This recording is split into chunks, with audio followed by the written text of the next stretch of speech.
हाय, good morning. आज नीरू एक बार फिर एक नई समस्या के समाधान के साथ प्रस्तुत है। जैसे आमतौर पर देखा जाता है, लोगों के घुटने में दर्द आ जाता है।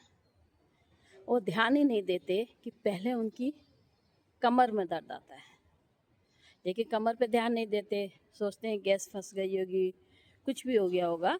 लेकिन जब धीरे धीरे वही कमर का दर्द उतर के घुटनों तक आता है, घुटनों में सूजन पैदा करता है, घुटनों में दर्द करता है, उठने बैठने में, चलने में आपको दिक्कत आने लगती है, तब आप सोचते हैं कि आपके घुटने खराब हो रहे हैं, जबकि पहले कमर खराब हुई है फिर घुटने जाते हैं। तो इसीलिए जब आपके कमर में दर्द आ रहा है तो सबसे पहले उस कमर दर्द के ही इलाज में हमें लग जाना चाहिए। हमें वो आसन करने चाहिए जो आपके कमर को स्वस्थ रखे।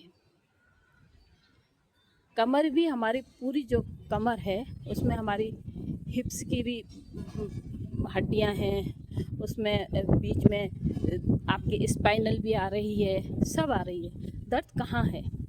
अगर स्पाइनल पर है तो वो स्लिप डिस्क हो सकता है, लेकिन अगर आपके हिप्स पर, एक कूल्हे पर, हिप्स पर अगर आपके दर्द है या दोनों कूल्हे पर अगर आपके दर्द आ रहा है तो समझ लीजिए कि ये आपके घुटने खराब होने का इंडिकेशन है। आपको उसको ही ठीक करना है। घुटनों की जब भी मांसपेशियां कमज़ोर हो जाती हैं, वहाँ की नसें ढीली पड़ने लगती हैं या नसें आपस में जुड़ने लगती हैं, तभी ये समस्याएं पैदा होती हैं। यहाँ पर एक हिप्स पर की जो स्थिति है वो साइटिक है। जैसे कहते हैं साइटिका नस आपकी दब गई है, वो साइटिक के अंदर की जो नस जब प्रेस होती है, दब जाती है और नीचे पैरों तक, आपकी एड़ी तक वो नस जाती है, जब उसमें दर्द होता है तो उसे हम साइटिका का नस कहते हैं, जो हमारे घुटने के पीछे से होते हुए जाता है।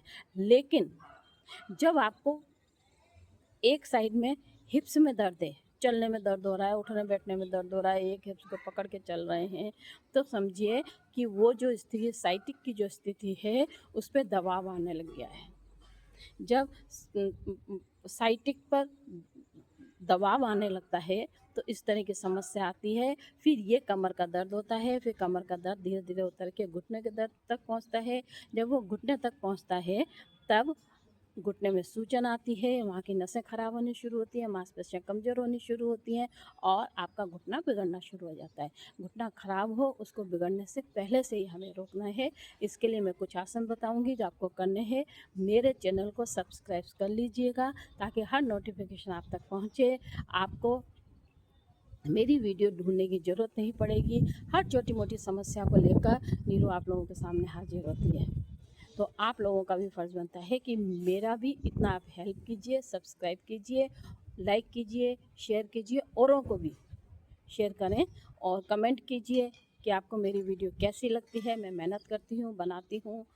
तो आइए मैं आपको दिखाती हूँ कि किस तरह से हमें क्या क्या करना है हिप्स की जॉइंट को मजबूत रखने के लिए, वहाँ की मांसपेशियों को मजबूत रखने के लिए, वहाँ के जितने भी हमारे लिगामेंट है वो मजबूत हो सकें, उसके लिए मैं आपको बताती हूँ हमें क्या करना है। तो आइए मैं आपको दिखाती हूँ। जब भी आपके कमर में दर्द हो तो आप सबसे पहले इस मरकट आसन को कीजिए। जब कमर में दर्द होगा तो आपके पैर इतने ही ऊंचे रहेंगे, लेकिन आपको करना है मरकट आसन। इससे आपके जो हिप्स की जो मांसपेशियां हैं उसमें खिंचाव होगा, नसें खुलेंगी और लिगामेंट मजबूत होंगे और आपके हिप्स का जो दर्द है वो कहीं ना कहीं ठीक हो जाएगा, आगे नहीं बढ़ेगा। तो इस तरह से आपको मरकट आसन करते रहना है। दर्द के समय आपसे यही होगा। जब आपको दर्द नहीं है और आप अपने स्वस्थ होने के लिए कर रहे हैं तो आप इन आसनों को कीजिए। जैसे ये मकर आसन है, इस मकर आसन को आपको करना है। मकर आसन में हाथों में खिंचाव रखें, जिस तरफ आपने दोनों पैरों को मोड़ा है उसके अपोजिट अपनी गर्दन को रखें, खिंचाव पूरा बना के रखें और पैरों को ऊपर वाले पैर से नीचे वाले के पैर को दबा के रखें। एड़ी पंजे एक के ऊपर एक करके रखें। इस तरह से आप कम से कम नहीं तो 5 बार इस आवृत्ति को दोहराएंगे। इसे कहते हैं मकर आसन।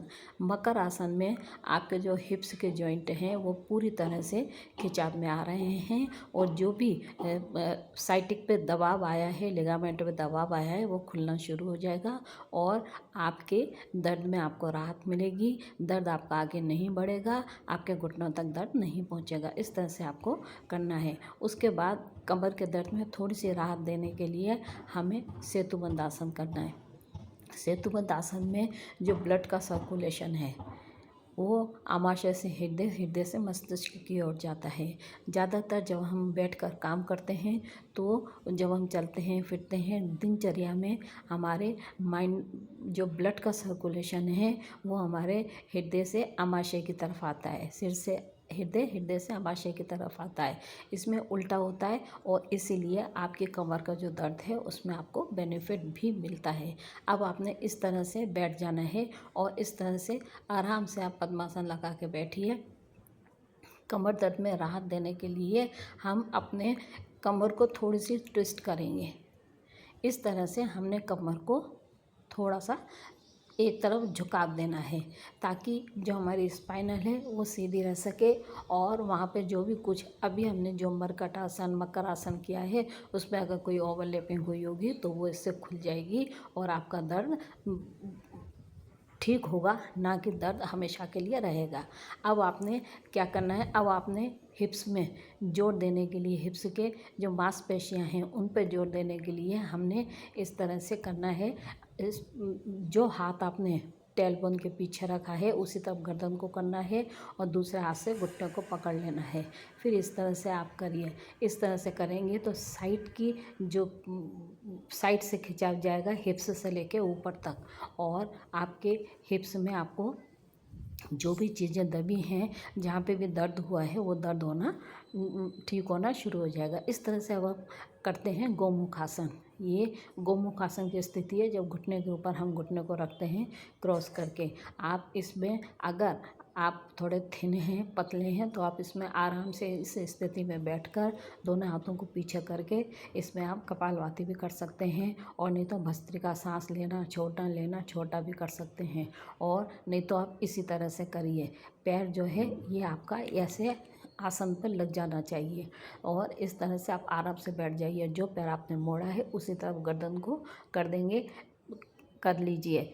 इससे भी पूरा हिप्स पे पूरा आपको खिंचाव आएगा और दर्द में भी राहत मिलेगी और सारी मांसपेशियां वहाँ की मजबूत होंगी। और अब आप इस तरह से दोनों तरफ से हमें इसको कर लेना है। सबसे पहले हमें अपनी कमर पे ध्यान देना होगा। अगर अपने घुटनों को बचाना है तो कमर को ठीक करना बहुत ज़रूरी है। कमर के आसन सबसे पहले करते रहिए। कमर ठीक रहेगी तो आपके पैर भी स्वस्थ रहेंगे क्योंकि कमर पर ही हमारा मूलाधार चक्र, स्वादिष्टान चक्र है। मूलाधार चक्र हमारे पैरों को स्वस्थ रखता है, स्वादिष्टान चक्र हमारे कमर को स्वस्थ बनाने का कार्य करता है। जब वो एक्टिव रहेगा तो आपकी कमर अपने आप ठीक रहेगी। ये है गोमुख आसन। हाथों में पीछे जो पैर आपने मोड़ा का उसका अपोजिट हाथ को पीछे कंधे से लेकर जाएं और दोनों उंगलियों को नीचे वाले हाथ और ऊपर वाले हाथ से खिंचाव करें। ऊपर वाला हाथ ऊपर खींचें, नीचे वाला नीचे खींचें। अगर ये आपसे नहीं हो रहा है, क्योंकि लोगों की उंगलियों में उंगलियां नहीं फंस पाती हैं, क्योंकि जब दर्द है तो आप कैसे करेंगे, तो इसलिए आपने इस तरह से आराम से वही गोमुख वाली स्थिति है। बस इसमें आपका घुटना जो है वो थोड़ा ऊंचा रहता है, 90 डिग्री पे ऊंचा रहेगा और इस तरह से आपने रुमाल की सहायता से ऊपर वाला हाथ ऊपर खींचें, नीचे वाला हाथ नीचे खींचें। इससे ऊपर के जो आपके चक्र हैं, ऊपर की अपर बॉडी और लोअर बॉडी दोनों में ही खिंचाव हो रहा है। ये भी आपके हिप्स जॉइंट को खोलने का काम करेगा। डायबिटिक पेशेंट के लिए भी ये बहुत अच्छा आसन है। फिर आप आराम से इस स्थिति में कम से कम 1-1 मिनट आँख बंद करके बैठ जाइए। जितना खिंचाव होना है उतना खिंचाव होता रहेगा। अब अगर आप प्रतिदिन करेंगे तो आपको हिप्स पर, कमर पर कोई दर्द आएगा ही नहीं, क्योंकि मैंने आपको पहले भी बताया है कि अगर टेलबोन में दर्द है, आपसे बैठा नहीं जा रहा है, तो वो आपकी स्लिप डिस्क का कारण बन सकता है। लेकिन आपके अगर हिप्स में दर्द है तो वो अलग दर्द होता है, वही दर्द आपके घुटनों को ख़राब करता है। आप घुटनों की इस तरह से डेली सूक्ष्म क्रिया भी कर सकते हैं। इस तरह से आप सूक्ष्म करेंगे, इसमें आपके घुटने और जॉइंट, हिप्स के जॉइंट पेन, जॉइंट सब इसमें कवर हो रहे हैं और जॉइंट पेन भी आपका कहीं ना कहीं ठीक हो जाएगा।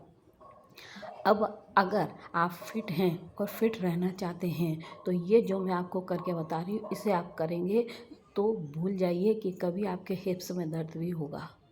ये इस तरह से आपको बेबी की तरह से इसको झुलाना भी होता है। मैं आपको करके दिखा रही हूँ। आपने ऐसे स्थिति बना के इसको, अगर आप राइट लेफ़्ट पैर को कर सकते हैं तो आराम से करिए हाथ की सहायता से। इस तरह से आप अपने घुटनों को बचा सकते हैं।